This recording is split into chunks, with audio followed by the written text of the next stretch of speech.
Western গোয়েন্দা সংস্থাগুলোর আশঙ্কা ইরান মাত্র 7 দিনের মধ্যেই পারমাণবিক বোমা বানানোর মতো ইউরেনিয়াম তৈরি করতে পারে। 2015 সালে এই ব্যবধান ছিল প্রায় 12 মাসের, কিন্তু আজ 2026 সালে সেই ব্যবধান কমে 7 দিনে নেমে এসেছে। তো বন্ধুরা, এই কয়েক বছরে এমন কি বদলে গিয়েছিল? আর সবচেয়ে বড় প্রশ্ন হচ্ছে, ইরান কি বোমা বানিয়ে ফেলেছে নাকি বোমা বানানোর দোরগোড়ায় দাঁড়িয়ে আছে? তো বন্ধুরা দেখুন, ইরানের পারমাণবিক শক্তির গল্পটা শত্রুতা দিয়ে শুরু হয়নি, বরং শুরুটা বন্ধুত্ব দিয়েই হয়েছিল। 1950-এর দশক, ইরানে তখন মোহাম্মদ রেজা পেহলভি শাসন করছেন। তিনি আমেরিকার খুব ঘনিষ্ঠ মিত্র ছিল এবং আমেরিকা সেই সময় অ্যাটেম্পস ফর পিস নামে একটি কর্মসূচি চালু করে। এর প্রধান লক্ষ্য ছিল পারমাণবিক প্রযুক্তি দিয়ে বিদ্যুৎ তৈরি করা, এবং এই কারণে 1957 সালে আমেরিকা ও ইরানের মধ্যে চুক্তি হয়। আমেরিকা ইরানকে পারমাণবিক গবেষণায় সাহায্য করবে। এরপর 1966 সালে তেহরানে একটি ছোট্ট গবেষণা রিঅ্যাক্টর চালু হয়, এবং এই সময় পর্যন্ত সবকিছু স্বাভাবিক ছিল, কোনো উত্তেজনাও ছিল না আর কোনো নিষেধাজ্ঞাও ছিল না। এক কথায় এখনও পর্যন্ত গল্পটা খুব সাধারণ ছিল। কিন্তু 1979 সালে সবকিছু বদলে যায়। ইরানে ইসলামিক রেভলিউশন ঘটে। শাহকে ক্ষমতা থেকে সরিয়ে আয়াতুল্লাহ খেমেনি ক্ষমতায় আসেন, এবং এখান থেকেই ইরান ও আমেরিকার সম্পর্ক ভেঙে পড়ে। সহযোগিতা বন্ধ হয়ে যায় এবং পারমাণবিক প্রকল্প থেমে যায়। আচ্ছা বন্ধুরা, একটা গুরুত্বপূর্ণ কথা, এই ইরানের 1979 সালের ইসলামিক রেভলিউশন নিয়ে আমার চ্যানেলে একটি ভিডিও আছে। আপনারা চাইলে সেই ভিডিওটির ডিসক্রিপশন এবং আই বাটন থেকে দেখে আসতে পারেন। তো যাই হোক বন্ধুরা, এই রেভলিউশনের পর 1980-র দশকে ইরানের পরিস্থিতি আবার বদলে যায়, কারণ সেই সময় ইরান আর ইরাকের যুদ্ধ চালু হয়। এই যুদ্ধে ইরাক ইরানের বিরুদ্ধে রাসায়নিক অস্ত্র ব্যবহার করে, যার ফলে ইরানের হাজার হাজার সৈন্য মারা যায়। এবং এই যুদ্ধ ইরানের নেতাদের একটি জিনিস বুঝিয়ে দিয়েছিল, যে নিজেকে বাঁচতে হলে শক্তিশালী হতে হবে। এবং এই পরিস্থিতির পরই ইরান ধীরে ধীরে আবার পারমাণবিক শক্তির জন্য কাজ শুরু করে, কিন্তু এবার অনেকটাই গোপনে। বাইরের বিশ্ব ঠিক বুঝতে পারছিল না ইরানের ভিতরে কি হচ্ছে। তারপর 2002 সালে পিপলস মুজাহিদ্দিন অফ ইরান নামে একটি বিরোধী সংগঠন দাবি করে ইরানের নাতানজ ও আরকায় গোপনে দুটি বড় পারমাণবিক স্থাপনা বানানো হচ্ছে। এই দাবির ফলে ইন্টারন্যাশনাল অ্যাটমিক এনার্জি এজেন্সি ইরানের মধ্যে একটি ইনভেস্টিগেশন করে। তাতে তারা দেখে ইরান ইউরেনিয়াম সমৃদ্ধ করছে। আচ্ছা বন্ধুরা, এখানে একটা বিষয় পরিষ্কার করা দরকার। আপনারা হয়তো ভাবতে পারেন এই ইউরেনিয়াম সমৃদ্ধ করার মানে কি? দেখুন, প্রাকৃতিক ইউরেনিয়ামে যে উপাদান দিয়ে শক্তি তৈরি করা যায় তার পরিমাণ খুব কম থাকে। সমৃদ্ধ করা মানে সেই অংশটাকে আলাদা করে বাড়ানো হয়। বিদ্যুৎ কেন্দ্র চালাতে সাধারণত 3 থেকে 5% সমৃদ্ধ ইউরেনিয়াম লাগে, কিন্তু বোমা বানাতে প্রায় 90% লাগে। এখন তাহলে মনে হতেই পারে, তাহলে সমস্যা কোথায়? দেখুন, ইন্টারন্যাশনাল অ্যাটমিক এনার্জি এজেন্সি দেখে ইরান এই প্রক্রিয়া চালাচ্ছে ঠিকই, কিন্তু তারা আগে থেকেই সব তথ্য জানায়নি, এবং এখান থেকেই সন্দেহ শুরু হয়। যার ফলে 1906 সাল থেকেই ইরানের বিরুদ্ধে নিষেধাজ্ঞা শুরু হয়। জাতিসংঘ, আমেরিকা, ইউরোপ সবাই চাপ বাড়ায়, যার ফলে ইরানের তেল বিক্রি কমে যায় এবং অর্থনীতি চাপে পড়ে। কিন্তু এরপরেও ইরান পুরোপুরি থামেনি। 2013 সালে হোসেন রুহানি প্রেসিডেন্ট হন। তিনি আলোচনায় বসার কথা বলেন। এরপর ইরান ও বিশ্বের বড় শক্তিগুলির মধ্যে দীর্ঘ আলোচনা শুরু হয়। অবশেষে 14 জুলাই 1905 সালে ভিয়েনায় স্বাক্ষরিত হয় joint comprehensive plan of action. এই চুক্তি অনুযায়ী ইরান সর্বোচ্চ 3.67% পর্যন্ত ইউরেনিয়াম সমৃদ্ধ করবে, মানে বিদ্যুতের জন্য যথেষ্ট, কিন্তু অস্ত্রের জন্য মোটেও নয়। এবং ইউরেনিয়ামের মজুদ কমাতে হবে। IAEA-কে নিয়মিত পরীক্ষা করতে দিতে হবে, যার বিনিময়ে ইরানের উপর যে নিষেধাজ্ঞা লাগানো ছিল সেটা কিছুটা শীতল করা হবে। আর সবচেয়ে বড় ব্যাপার হচ্ছে, ইরানের ব্রেকআউট টাইম বেড়ে দাঁড়ায় 12 মাস। আর এই ব্রেকআউট টাইম মানে হচ্ছে, যদি ইরান হঠাৎ 90% সমৃদ্ধ ইউরেনিয়াম তৈরি করতে চায়, সেই পর্যায়ে পৌঁছতে কমপক্ষে 1 বছর সময় লাগবে। এবার এত সব কিছু হওয়ার ফলে অনেকে বলেছিল সংকট শেষ, এখন সব কিছু সঠিক পথে এগোবে। কিন্তু 2018 সালে আবার মোড় ঘুরে যায়। ডোনাল্ড ট্রাম্প ঘোষণা করে আমেরিকা এই চুক্তি থেকে বের হয়ে যাচ্ছে, যার ফলে আবার নিষেধাজ্ঞা ও আবার চাপ তৈরি হয়। এরপর ইরানও ধীরে ধীরে চুক্তির সীমা ছাড়াতে শুরু করে। প্রথমে তারা 3.67% বেশি সমৃদ্ধ করে, মানে তারাও চুক্তি ভাঙতে শুরু করে। তারপর 20% পৌঁছে যায়। কিন্তু এটা এখনও বোমা বানানোর জন্য যথেষ্ট নয়। কিন্তু 90% পৌঁছানোর পথে এটি একটি বড় জাম্প ছিল। এরপর তারা 60% পর্যন্ত সমৃদ্ধ করে ফেলে। 60% মানে 90% পৌঁছতে এখন আর খুব বেশি সময় লাগবে না। এবং আজ 2026 সালে বিশেষজ্ঞদের মতে ইরানের হাতে এখন 60% সমৃদ্ধ ইউরেনিয়াম আছে, যা থেকে একাধিক অস্ত্রের উৎপাদন তৈরি করা সম্ভব। সবচেয়ে বড় পরিবর্তন হচ্ছে 2015 সালে যদি ইরান চুক্তি ভেঙে অস্ত্র বানাতে চাইতো তাহলে তাদের সময় লাগতো 12 মাস। আজ সেই সময় নেমে এসেছে মাত্র 7 দিনে। এবং এখান থেকেই গল্পটা বর্তমানের দিকে ঢুকে পড়ে।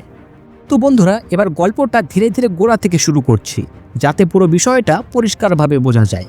2015 সালে সেই চুক্তির পর কয়েক বছর সবকিছুই নিয়ন্ত্রণে ছিল, কিন্তু 2018 সালে যখন আমেরিকা চুক্তি থেকে বেরিয়ে যায়, সেখান থেকেই ধীরে ধীরে ছবিটা বদলাতে শুরু করে। প্রথমে ইরান অপেক্ষা করছিল। তারা ভেবেছিল ইউরোপ হয়তো পাশে দাঁড়াবে, নিষেধাজ্ঞার চাপ কিছুটা হলেও কমবে, কিন্তু বাস্তবে তা হয়নি। ইউরোপ মুখে সমর্থন দিলেও বড় কোম্পানিগুলো আমেরিকার ভয়ে ইরানের সঙ্গে ব্যবসা বন্ধ করে দেয়। এবং ঠিক এখানেই ইরানেরও মানসিকতা বদলে যায়। তাদের বার্তা পরিষ্কার হয়, যদি চুক্তির সুবিধা না পাই তাহলে চুক্তির বাধাও মানব না। তারা 1909 সালের মে মাসে ঘোষণা করে তারা এখন থেকে আর এই চুক্তি মানবে না। এরপর জুলাই মাসে ইউরেনিয়ামের সমৃদ্ধিকরণ 3.67% থেকে বাড়ানো হয়, অর্থাৎ প্রথমবারের মতো সরাসরি চুক্তি ভাঙা হয়। এবং সেপ্টেম্বর নাগাদ তারা আরও এক ধাপ এগিয়ে যায়। তারা IR-6 নামে একটি উন্নত সেন্ট্রিফিউজ চালু করে। IR-6 সেন্ট্রিফিউজগুলো প্রথম প্রজন্মের IR-1 মডেলের তুলনায় 10 গুণ বেশি ইউরেনিয়াম সমৃদ্ধ করতে পারত। সম্পূর্ণ বিশ্ব চুপচাপ দেখছিল, কিন্তু কেউ কোনো বড় পদক্ষেপ নিচ্ছিল না। এরপর আসে 2020 সাল। বিশ্ব তখন কোভিড-19 ব্যস্ত, কিন্তু মধ্যপ্রাচ্যের উত্তেজনা তখনও থামেনি। জানুয়ারি মাসে আমেরিকা ড্রোন হামলা করে ইরানের শীর্ষ সামরিক কমান্ডার কাসেম সুলেমানিকে হত্যা করে। এর পরিবর্তিতে ইরান ইরাকে থাকা মার্কিন ঘাঁটিতে পাল্টা মিসাইল ছোড়ে এবং ঠিক সেই সময় উত্তেজনা তুঙ্গে উঠেছিল। কিন্তু এর ফলেও ইরান পারমাণবিক কর্মসূচি থামায়নি। এরপর ইরানে 2020 সালের নভেম্বর মাসে আর একটি ধাক্কা লাগে। ইরানের প্রধান পারমাণবিক বিজ্ঞানী মহসিন খারিজাদেহ নিহত হন। ইরান অভিযোগ তোলে এটা ইসরায়েলের কাজ। এই মৃত্যুর পরেও কর্মসূচি থামার বদলে আরও দ্রুত এগোতে শুরু করে। 2021 সালের জানুয়ারি মাসে ইরান ঘোষণা করে তারা 20% ইউরেনিয়াম সমৃদ্ধকরণ শুরু করেছে। এবং ঠিক এরপরেই এপ্রিল মাসে নাতানস স্থাপনায় বিস্ফোরণ হয়, যার ফলে বিদ্যুৎ ব্যবসা নষ্ট হয়। অনেক সেন্ট্রিফিউজ অকেজো হয়ে পড়ে। ইরান এইসবের জন্য আবার ইসরায়েলকে দায়ী করে, কিন্তু এইসবের পর ইরানের প্রতিক্রিয়া আরও ভয়ঙ্কর ছিল। তারা সেই মাসেই ঘোষণা করে 60% সমৃদ্ধিকরণ শুরু করেছে। আর ঠিক এখান থেকেই বিষয়টা গুরুতর হয়ে যায়, কারণ সাধারণ পারমাণবিক বিদ্যুৎ কেন্দ্রের জন্য প্রায় 3 থেকে 5% ইউরেনিয়াম দরকার এবং গবেষণার জন্য 20%। কিন্তু 60%-এর কোনো স্বাভাবিক ব্যবহার নেই, আর পারমাণবিক বোমার জন্য দরকার প্রায় 90%। সবচেয়ে গুরুত্বপূর্ণ বিষয় হলো শুরুর ধাপটাই সবচেয়ে কঠিন। একবার 60%-এ পৌঁছে গেলে 90%-এ যাওয়া তুলনামূলকভাবে দ্রুত হয়। এই দিকে ইরান আরেকটা কাজ করেছিল। তারা ফোর্ডো কেন্দ্রে 60% সমৃদ্ধিকরণ শুরু করেছিল। এবার আপনাদের মনে হতে পারে এই ফোর্ডো কি? এই ফোর্ডো হচ্ছে মাটির নিচে পারমাণবিক স্থাপনা, পাহাড়ের 90 মিটার নিচে স্থাপিত বা অবস্থিত, সামরিক হামলা থেকে প্রায় সুরক্ষিত। এবার 2015 সালের চুক্তি অনুযায়ী সেখানে সমৃদ্ধকরণ হওয়ার কথা ছিল না, কিন্তু এখন সেখানেও গুরুত্বপূর্ণ কাজ চলছে। এরপর 2023 সালের মাঝামাঝিতে IAEA এর প্রধান রাফেল গ্রোসি সতর্ক করে বলেন ইরানের কাছে এখন পর্যাপ্ত 60% সমৃদ্ধি ইউরেনিয়াম আছে এবং তারা আরও দ্রুত তৈরি করছে। এটা অত্যন্ত চিন্তাজনক। IAEA এর পরিদর্শকদের ইরানের প্রবেশ অধিকার কমিয়ে দেওয়া হচ্ছে, কিছু ক্যামেরা বন্ধ করে দেওয়া হয়েছে এবং কিছু জায়গায় তারা যেতে পারছে না। মানে ইরান যা করছে তা পুরোটা আর জানা যাচ্ছে না। এবং 2024 সালের শেষ দিকে ইরান ঘোষণা করে তারা আরও 32টি নতুন সেন্ট্রিফিউজ ক্যাসকেড ব্যবহার করছে। এই যন্ত্রগুলো এতটাই দ্রুত কাজ করে যে ব্রেকআউট টাইম আরও কমে যায়। আর ঠিক সেই সময়ই আমেরিকা গোয়েন্দা সংস্থা একটি তথ্য দেয়, সরলতর পদ্ধতিতে পারমাণবিক অস্ত্র তৈরির জন্য ইরানের একটি বৈজ্ঞানিক দল গোপনে দ্রুততর কাজ করছে। মানে তারা হয়তো পুরোপুরি উন্নত বোমা বানায়নি, একটা সরল কিন্তু কার্যকর ডিজাইনে কাজ করছে, যেটা দ্রুত বানানো যাবে। এবার পরিস্থিতি যখন এতটাই খারাপ হয়ে যায়, তখন ইসরায়েল ও আমেরিকা সামরিক পদক্ষেপের সিদ্ধান্ত নেয়। 2025 সালের জুন মাসে আমেরিকা ও ইসরায়েল ইরানের কিছু পারমাণবিক স্থাপনায় বিমান হামলা চালায়। লক্ষ্য ছিল নাতানজ, আরক এবং আরও কিছু সুনির্দিষ্ট স্থাপনা ধ্বংস করা, যাতে ইরানের পারমাণবিক কর্মসূচি কয়েক বছরের জন্য স্থগিত করা যায়। ডোনাল্ড ট্রাম্প দাবি করেন ইরানের পারমাণবিক ক্ষমতা সম্পূর্ণ ধ্বংস হয়ে গেছে, কিন্তু কয়েক মাস পরেই পরিষ্কার হয়ে যায় যে না, ধ্বংস হয়নি। আজ 2026 সালের ফেব্রুয়ারি মাস। পরিস্থিতি আগে যে কোনো সময়ের চেয়ে বেশি সংবেদনশীল। নতুন স্যাটেলাইট ছবিতে দেখা যাচ্ছে ইরানের তালেগান 2 নামে যে পারমাণবিক স্থাপনটি আছে সেখানে আবার কাজ শুরু হয়েছে। এইদিকে পেন্টাগনের সাম্প্রতিক প্রতিবেদন স্পষ্ট সতর্কতা দেয় ইরানের পারমাণবিক কর্মসূচি পুরোপুরি ধ্বংস করা যায়নি, এটা কিছুটা বিলম্বিত হয়েছে।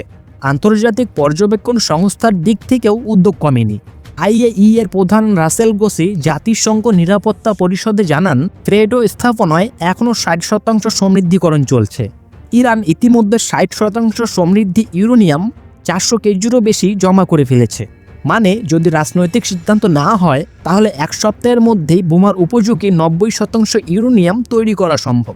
বন্ধুরা, তবে একটা বিষয় পরিষ্কার করা জরুরি, সম্পূর্ণ অস্ত্র বানাতে লাগে নকশা, বিস্ফোরণ ব্যবস্থা, পরীক্ষণ এবং বহন ব্যবস্থার প্রযুক্তি। সব মিলিয়ে কয়েক মাস বা তার বেশি সময় লাগতে পারে। কিন্তু প্রশ্ন হলো, ইরান কি সত্যিই বোমা বানাতে চায়? কারণ ইরানের সর্বোচ্চ নেতা আয়াতুল্লাহ খেমেনি বহুবার বলেছেন পারমাণবিক অস্ত্র ইসলামে নিষিদ্ধ। তিনি এই অস্ত্রের বিরুদ্ধে একটি ধর্মীয় ফতোয়াও দিয়েছেন। কিন্তু 2024 সালের নভেম্বর মাসে তার ঘনিষ্ঠ উপদেষ্টা কালাম খাররাজি একটি সাক্ষাৎকারে বলেন, যদি দেশের অস্তিত্ব হুমকির মুখে পড়ে তাহলে ইরান তার পারমাণবিক নীতির পরিবর্তন করতে পারে। এই বক্তব্যটাই সবচেয়ে গুরুত্বপূর্ণ। মানে যদি ইরান মনে করে তাদের দেশ বিপদের মুখে পড়েছে, যদি তারা বিশ্বাস করে বাইরের আক্রমণ আসন্ন, তাহলে ধর্মীয় নিষেধাজ্ঞা বদলানো হতে পারে। এবং এখানেই সবচেয়ে বড় বিপদ। ইরান হয়তো এখনই বোমা বানাচ্ছে না, কিন্তু তারা সেই ক্ষমতা তৈরি করে রাখছে যাতে যে কোনো সময় যে কোনো পরিস্থিতিতে তারা সিদ্ধান্ত নিতে পারে। একেই বলে নিউক্লিয়ার থ্রেশহোল্ড স্টেট, পারমাণবিক দোরগোড়ার রাষ্ট্র, যেখানে বোমা নেই কিন্তু বোমা বানানোর সব কিছু আছে। এখন সবচেয়ে বড় প্রশ্ন, এরপর কি হবে? দেখুন, এই মুহূর্তে সামনে 3টি সম্ভাব্য পথ খোলা আছে, আর আগামী কয়েক মাস ঠিক করে দেবে পৃথিবী কোন দিকে যাবে। প্রথম সম্ভাবনা হচ্ছে আবার আলোচনা করা। 2025 সালে এপ্রিল মাস থেকেই ট্রাম্প এবং ইরানের মধ্যে কিছু পরোক্ষ আলোচনা শুরু হয়েছে। মধ্যস্থতাকারী হিসাবে কাতার ও ওমান কাজ করছে, কিন্তু সমস্যা হলো বিশ্বাস নেই। ট্রাম্প আগেই একবার চুক্তি ভেঙেছে, ইরান সেটা ভুলেনি। এবং খেমনি বলেছে ট্রাম্পের সাথে আলোচনা অসম্মানজনক এবং অযৌক্তিক। এবার তাহলে কি নতুন চুক্তি সম্ভব? খুব কঠিন, কারণ এবার আমেরিকা আরও কঠিন শর্ত চাইবে। হয়তো ইরানের মিসাইল কর্মসূচি ও আঞ্চলিক কার্যকলাপ, মানে প্রায় সবকিছুই নিয়ন্ত্রণ করতে চাইবে। আর ইরান বলবে আগে নিষেধাজ্ঞা তুলে নাও, তারপর কথা। মানে দুই পক্ষই নিজেদের অবস্থানে অটল, মাঝখানে সেতু তৈরি করা খুব কঠিন। দ্বিতীয় সম্ভাবনা হচ্ছে ইসরায়েল এবং আমেরিকা আবার আক্রমণ করবে। 2025 সালের জুন মাসে যে হামলা হয়েছিল সেটা কিছুটা ক্ষতি করেছে, কিন্তু ইরানের কর্মসূচি থামেনি। কারণ ইরানের পারমাণবিক স্থাপনা পুরো দেশ জুড়ে ছড়িয়ে আছে, নাতানজ, ফেরোডা, আরাক, পারচিন, তালঘান, অনেকগুলো জায়গায়। এবং ফরেডো, যেটা পাহাড়ের 90 মিটার নিচে অবস্থিত, সেখানে হামলা চালানো প্রায় অসম্ভব। সাধারণ বোমা দিয়ে পৌঁছানো যাবে না, দরকার হবে বিশেষ বাংকার বাস্টারের, যেটা ইসরায়েলের কাছে নেই কিন্তু আমেরিকার কাছে আছে। আর সবচেয়ে বড় সমস্যা, যদি আক্রমণ করা হয় তাহলে ইরানও প্রতিশোধ নেবে। তেল ট্যাঙ্কের হামলা হবে, পারস্য উপসাগর বন্ধ করে দেওয়া হবে, আঞ্চলিক যুদ্ধ শুরু হবে। মানে সব কিছুই সম্ভব। মানে সামরিক পথ মানেই বিশাল ঝুঁকি। এবং তৃতীয় সম্ভাবনা, যেটা হয়তো সবচেয়ে বাস্তবসম্মত, ইরান পরবর্তী কয়েক বছরের মধ্যেই পারমাণবিক অস্ত্র তৈরি করে ফেলবে, হয়তো গোপনে বা খোলাখুলি। এবং যদি সেটা হয় তাহলে পুরো মধ্যপ্রাচ্যের ভূ রাজনৈতিক ভারসাম্য বদলে যাবে। সৌদি আরব বলবে যদি ইরানের কাছে বোমা থাকে তাহলে আমাদেরও লাগবে। তুরস্ক, মিশর, সংযুক্ত আরব আমিরাত সবাই পারমাণবিক অস্ত্র নিয়ে ভাববে। এবং যেটা হবে মধ্যপ্রাচ্যের পারমাণবিক অস্ত্রের প্রতিযোগিতা, যেটা মোটেও বিশ্বের জন্য সুসংবাদজনক নয়। 2015 থেকে 2026 মাত্র 11 বছর। ব্রেকআউট টাইম একসময় ছিল 12 মাস, এখন সেটা নেমে এসেছে 7 দিনে। একটা চুক্তি যাকে একসময় কূটনীতির বড় সাফল্য বলা হয়েছিল, আজ সেটার ভবিষ্যৎ অনিশ্চিত। ইরান বলেছে আমরা পারমাণবিক অস্ত্র চাই না, আমরা শুধু নিজেদের রক্ষা করতে চাই। কিন্তু তাদের কাছে 60% পর্যন্ত সমৃদ্ধ ইউরেনিয়াম আছে মাটির গভীরে বানানো শক্ত ঘাঁটি, আর রয়েছে গোপনে চলা গবেষণা। মানে সব মিলিয়ে একটা কথা স্পষ্ট, ইরান হয় পারমাণবিক বোমা বানাতে চাইছে, নয়তো অন্তত সেই ক্ষমতা হাতে রাখতে চাইছে যাতে যে কোনো সময় সিদ্ধান্ত নেওয়া যায়। এবং আসল প্রশ্ন এটা নয় যে ইরান কি বোমা বানাতে পারবে, প্রশ্ন হলো তারা কি সিদ্ধান্ত নেবে। এবং সেই সিদ্ধান্তই নির্ভর করবে আমেরিকা, ইসরায়েল এবং ইউরোপ ইরানের উপর কি সিদ্ধান্ত নেবে। আলোচনা নাকি আক্রমণ, শান্তি নাকি যুদ্ধ, সব কিছু সময় বলে দেবে। কিন্তু একটা জিনিস নিশ্চিত, এই 7 দিনের ব্রেকআউট টাইম এটা শুধু একটা সংখ্যা নয়, এটা একটা সতর্কবার্তা, এটা একটা কাউন্টডাউন। আর সেই কাউন্টডাউন রীতিমতো চলছে। এবং আপনারা যদি এই ভিডিও থেকে একটু হলেও ইনফরমেশন পান, তাহলে এই ভিডিওটা অবশ্যই আপনাদের বন্ধুদের সঙ্গে শেয়ার করবেন। এবং আপনারা যদি এই ধরনের আরও ভূরাজনৈতিক এবং আমাদের বাংলার স্বাধীনতা সংগ্রামী বা বাংলার এমন কোনো ইতিহাস বা কোনো ব্যক্তি নিয়ে ভিডিও দেখতে পছন্দ করেন, তাহলে এই চ্যানেলটিকে সাবস্ক্রাইব করে রাখবেন এবং পাশের বেল আইকনটিকে প্রেস করে রাখবেন। আর হ্যাঁ, এই ভিডিওটা কেমন হয়েছে সেটা অবশ্যই কমেন্টে বলবেন। তাহলে বন্ধুরা, দেখা হচ্ছে অন্য কোনো ভিডিওতে। ততক্ষণ পর্যন্ত সুস্থ থাকুন, ভালো থাকুন।